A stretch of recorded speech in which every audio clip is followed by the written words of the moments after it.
Right, it is time to talk some rugby. Alan Quinlan, good morning to you. Morning, lads. How are you? Good. We'll talk a bit of Rainbow Cup in a minute, and maybe a bit of line stuff as well. Tadhg Furlong, though, on the contract, we haven't had a chance to talk to you about that just yet. Last of the big names, I think, to be tied down at this stage. It's a one-year deal. Fans, obviously, Ireland fans and Leinster fans would have wanted him locked in maybe for 3 years. Not quite how it works at the minute. No, it's a little bit not the ideal situation for Leinster. I think they would have loved to have tied him down for a few years, and Ireland. Given the World Cup is the year after next, it's not that far away, 2 years out from a World Cup. So that uncertainty again comes around the door, comes around very quickly. Probably next, November, December, those conversations will start happening again about extending. So it's the player is happy with it. I think he's come out and said he's comfortable and happy with it. Maybe he wasn't getting what he thought he would get and what he probably deserves, being a tight head and being at the level he's at. He's never going to tell us anyway, Quinny, if he's not happy with it. No, but I think I think what he said himself is he's taking a chance himself, because if you lose form, get injuries. Yeah. He's a fella chomping at the bit, really, with Porter right behind him. Things can change very quickly. That can work both ways. And I think he's very relaxed about that. And I think he possibly would have went somewhere for the start of next season if maybe if things were different, if the pandemic wasn't there, and there would have been lots of big offers on the table for Tadhg Furlong at any stage. But I think they mightn't have been as big and as many. Given everything that's happened. So, yeah, it indicates that he's still open to the idea of maybe going abroad or looking at something else, or, you can look at it so many different ways. But I think the positive is he's signed up for another year. I think the next contract he's either going or he's either staying for see out his career here, because, he'll be 29 next year. Still young enough for his position. Like, he could have another... Very, very young, yeah. If he went this year, he's 28 at the moment. You could easily see Tadhg Furlong going for 2 years, coming back and, having experienced that. And the market is massive for tight heads, and they're hard to come by. And he's a world-class tight head who's a footballing tight head as well. So he seems pretty comfortable. We can all speculate outside that. Yeah. And maybe the RFU weren't putting a long-term, big contract in front of him. And it's understandable. They've lost a lot of money. Crowds come back. When there's redundancies too.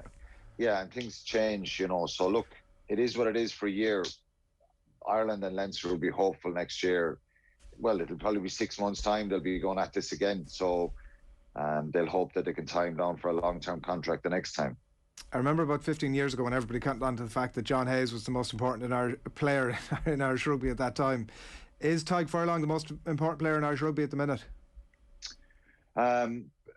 He's right up there. I think you saw his performances when he came back into the squad for the Six Nations. He's a superb player. I think that obviously the fundamentals of what you have to do as a tight head is scrummage well, do your job in the line out, be a decent carrier and defender, but his skills are exceptional. Sidestepping, offloading, passing. He's a very skillful rugby player. So he is right up there with being one of the most important, if not the most important. Not bad in the scrum either. Well, yeah, the scrum, he's fantastic, and that's the most important part of being a tight head. So you got to lock out the scrum. But I think with Porter behind him, I think that keeps him on his toes as well, which is a good thing. Yeah. When you go back to what you say about John Hayes, there probably wasn't the same level of competition right behind him. So Porter is a top-class player, and that's been proven by his selection on the lines. He was outstanding for Leinster and for Ireland when Furlong wasn't there. Would you make a Sexton-esque exception for Tadhg Furlong if he ever did go and move to England or France? I don't know. Before I would say no, because I was fairly adamant that the floodgates will open. Things have changed. We haven't had the results the last 2 years. This debate has come up a lot. Should we have players playing abroad? And Would that broaden her horizons, give us different perspectives? Would it improve the players themselves? You know, that debate will rumble on. I would find it very difficult if an Ireland team was being picked and Tadhg Furlong was playing in France and not being selected. I think he's that good. But, you know, then the RFU may argue and say, well, Andrew Porter is there next in line. And then you have the problem after that, where you have that gap again. We've spoken about Murray and Sexton for years, the gap behind them. So it depends. I think the RFU will maybe a little bit more open to this in the future, because the financial hit, it's going to take years to recover from it. So I don't know. I'm divided. I'm kind of sitting on the fence in that, because I'm nervous about doing that if you start picking players abroad. And I know lots of people think we should, but for the reasons that the RFU highlight, that we keep the players here, you know, they may get 50 grand more or 100 grand more abroad on that contract, but weighing up the option of match fees for Ireland, a little bit of commercial stuff here, rest and recovery and all that stuff, the benefits, the attraction, and it keeps that attraction strong to stay here when you have a decision like that. Obviously, some players like Simon Zebo wanted a change of scenery. They went. He wasn't picked. There was more emphasis put on it. People often bring up the Johnny Sexton thing, but it wasn't really something that was pretty firm and direct as regards a decision back then. It was after Johnny came back, and I think Joe kind of and the RFU themselves said, "Look, we've got to." It's not a law, but it's more of a policy that we're not going to pick players abroad that are abroad, because it does keep the provinces strong here. You know, Tadhg Furlong is someone that Leinster would hate to lose. He's a top class player. Aside from his performances, he's a high profile player in the squad. So it'd be a shame to lose him. It would weaken Leinster's hand in Europe a little bit. So I don't know. I'm still divided on it. Part of me thinks maybe it has to happen, and maybe we need to experience, these players need to experience different leagues. And would it benefit the Irish team?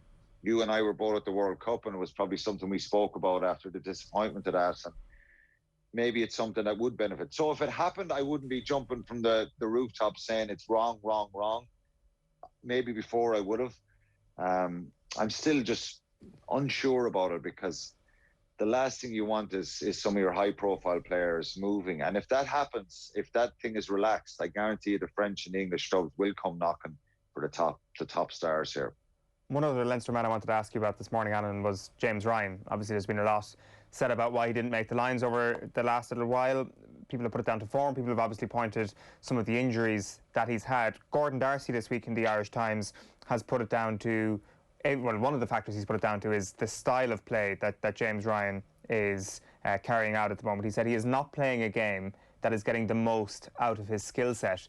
He mentions the one-out runners and James Ryan getting involved in that sort of game. His ball carrying has become readable in that he's not looking for options in a way that he is used to. One-out ball carries are not necessarily the strongest part of his game. Is that something you'd go along with?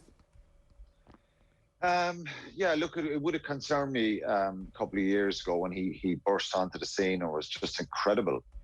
The energy, the enthusiasm, the work rate through the roof, his tackle technique, his ability to dip low and carries and find a little bit of space. And even off rock-solid defences, he seemed to be able to wriggle through, and his timing onto the ball is exceptional. So you don't want to take away from that. But obviously, if the opposition are analysing James Ryan, right-hand ball carrier, you know, long, low body position, they defended better. He's not an upright runner who runs very high and can be hit around the midriff. He protects himself very well by going a little bit low just before the point of contact.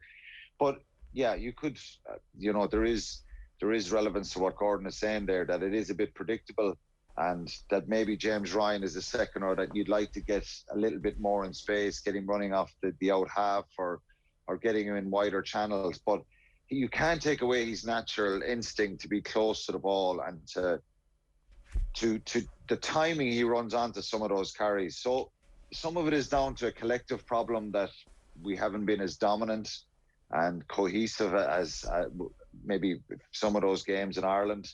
And I think the La Rochelle game is a bit of a once-off. For sure, you're coming up against a very, very powerful side. And I said this beforehand, Will Skelton can cause problems for any team. And typically you think the way Leinster play, they move the ball a lot. But there's probably a bit of wear and tear there. But the reality of it is, he's been out for a long time. He's had a couple of head knocks. He hasn't played. It's very difficult at times to come back into a match of that magnitude and just be hopping off the sod. It's not always possible. You need the rest of the team playing really well, and you need to kind of seamlessly slip in behind that. And unfortunately, on the day, Leinster, started the game brilliantly and then didn't manage the game, and it went against them. And then there's way more scrutiny on James Ryan. I think James Ryan just needs to play games, get back, get his match fitness back up, but maybe be conscious of some of those carries that they are being defended very aggressively, and he's attracting two-man hits and stuff like that. So it's up to the coaches to work a little bit of movement and try and utilise him maybe in a better way. Will you take on that point, Quinny? Because I wondered about James Ryan himself over the last couple of weeks when he's looking at all this, and suddenly people are talking about him in a slightly different way than they had been up to this point. He was this phenomenal player, like once in a generation talent, Lions captain, and suddenly everybody's analysing James Ryan's ability to carry the ball and all this sort of stuff. Do you think that he will be sitting with his coaches at Leinster and Ireland and saying, how can I kick my game onto the next level, or will people be reassuring him that, listen, you're grand, more the same? There isn't a lot he has to do. I think he's not the biggest second row in the world as regards, he's not 120 kilos or 125 kilos with, some of these big imposing second rows, the South African pairing at the World Cup, their dominance, they're up on 120, 25 kilos. James Ryan is not that heavy. He's maybe 115 or 16 kilos. Does he need to beef up? I don't think so, because I think it'll affect his game if a kilo or two here and there, and he's going to naturally grow and get a bit stronger as he gets older as well. He's still relatively young. I just think he needs to not listen to all the experts outside and people commenting on his game. He needs to sit down with, the Irish coaches, Paul O'Connell, Andy Farrell, Simon Easterby, and his Leinster coaches, Leo Cullen, Stuart Lancaster. You always have to continuously work at putting little detail into your carries, Adrian, no matter who you are. You can't, at the top level, if Will Skelton is if he's going to be making those carries, teams will target him, and they'll have to target him, and Toulouse will do that in the final. James Ryan, we can all become a little bit predictable. I'm not saying he has become predictable, because he's so impressive the way he accelerates onto some of those carries. Even off slow ball, he can turn slow ball into a quick ruck with his ability. He's a real natural flair and ability for getting between defenders. But I'd like to see him a little bit more open, running upright, running at centres, running at backs, rather than continuously having to make those hard yards, which can be a bit wearing. And if you get smashed in one or two of them, then everybody says, oh, you're not playing well. His work rate is still very, very high, and that's part of his game, to have loads of involvement. So he doesn't have to do a lot. Continue to do what he's done. Get fit again. The issue isn't he's worn out and that he's bruised and battered. He hasn't played in a long time, and his team, who he played with for Leinster against La Rochelle, were beaten. A collective kind of, I wouldn't say malfunction, but they were beaten by a very good side in the second half, and just certain things went wrong, collisions, breakdown, their control in the game, and you have the scrutiny then on a player, such a high profile player. And Gatland, I think the fact that Gatland mentioned that specifically put the spotlight on it as well. He mentioned him in that game. A little bit frustrating, because I think, and it is difficult when you bust onto the scene and have the level that James Ryan was able to perform. So he's able to do that, and he's able to influence games like that. Maybe he is a bit fatigued, maybe he's a bit tired, I don't know. Only he would know that. But match practice, you become battle hardened, and he's had those few knocks, and that maybe has just stopped his contact in training and all that stuff. So sometimes you can be out injured and you can still do a lot of contact and the physical weights and all that stuff. So I would imagine with the concussion he had that was limited over the injury time he was out. So of course there's more scrutiny when the Lions coach mentions it, but James Ryan could play well tonight against Ulster and you know, gradually, he doesn't have to, do this tonight. He can do it over a couple of weeks, and he could still.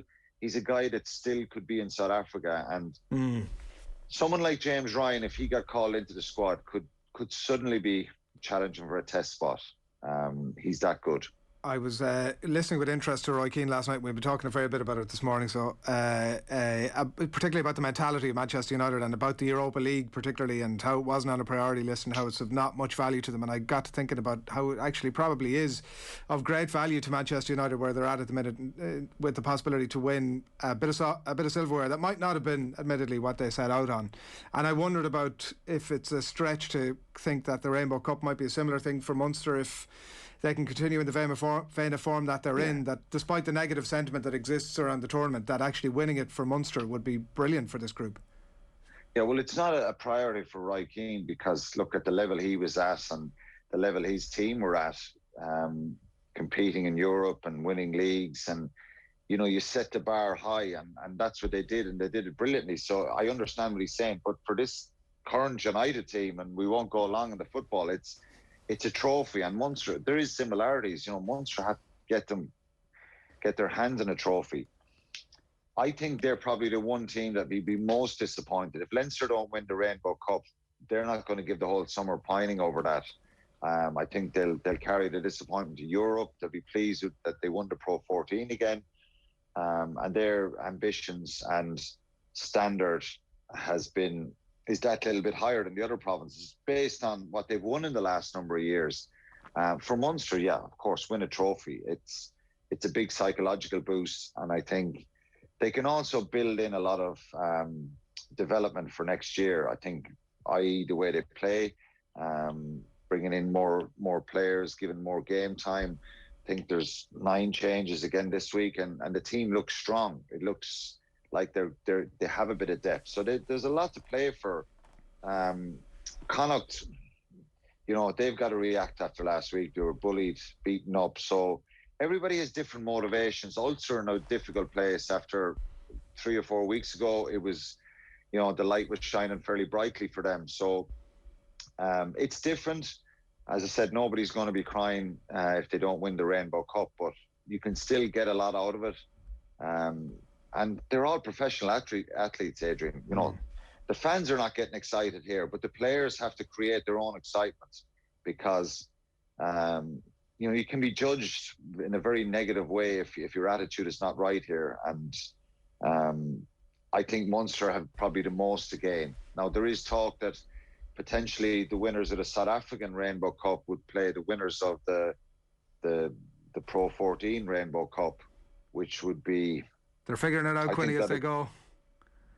They're kind of figuring out. We had this chat a few weeks ago. It's now it's 5 games now with a final.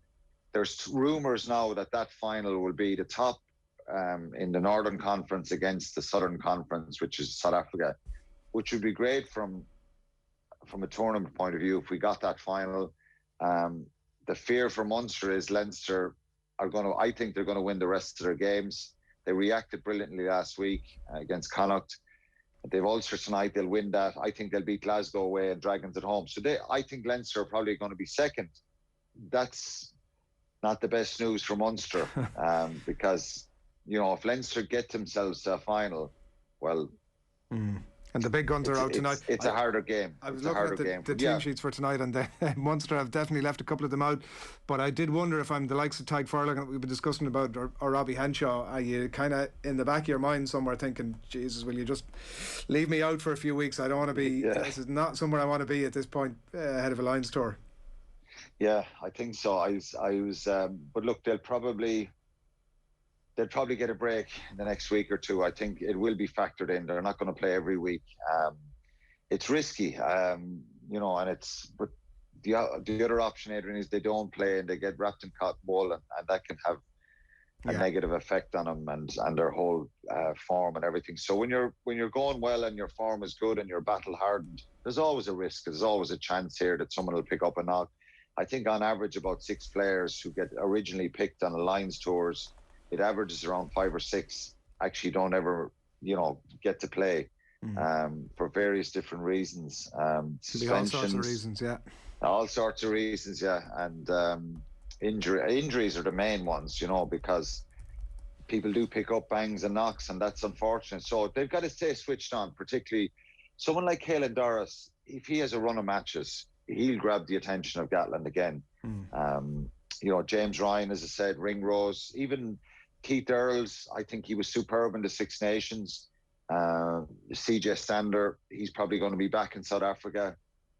He could be a ready-made replacement there for any of the back rows if they go down. So they've got to stay switched on and keep their attitudes right. Nobody outside of, nobody's getting too excited. But I think for Munster, I think there is a great opportunity here to go to a final and maybe win a trophy. And you can get a lot out of that. But look, looking at the fixtures, they probably, there's no guarantees, but they should win their 5 games on paper. You don't share the Roy Keane mentality, Quinny, is my main takeaway from I do. Well, if I went back to the European, if I went back to the team I played in, 06 and 08, we were winning European Cups. Our goal and our drive and our desire, no matter what happened, every year was to win the European Cup. And if we didn't win the Pro 14 or the league at the time, we were disappointed, but that didn't break us. What broke us was when we were knocked out of Europe or lost the semi-final or final. So I can understand what he's saying. Times have changed, and Munster haven't won a trophy since 2011. So, and it's similar for Manchester United. They haven't won a trophy. They haven't won the league in a good few years. They haven't won the European Cup in a long time. It's a similar situation. So it just changes. And I understand his mentality and our mentality at the time when we were challenging for European Cups was the same. Wouldn't excite me a Rainbow Cup at the end of this. If I was knocked out of Europe, it wouldn't excite me at the end of the year, given where we were at the time. It was the be all and end all, yeah. Quinny, thanks a million. Catch up with you next week. Cheers. Thanks, lads. Thanks a lot. 9:33 on this Friday morning, OTB AM, live in association with Gillette. Good mornings start with Gillette, giving you the confidence to tackle the day ahead.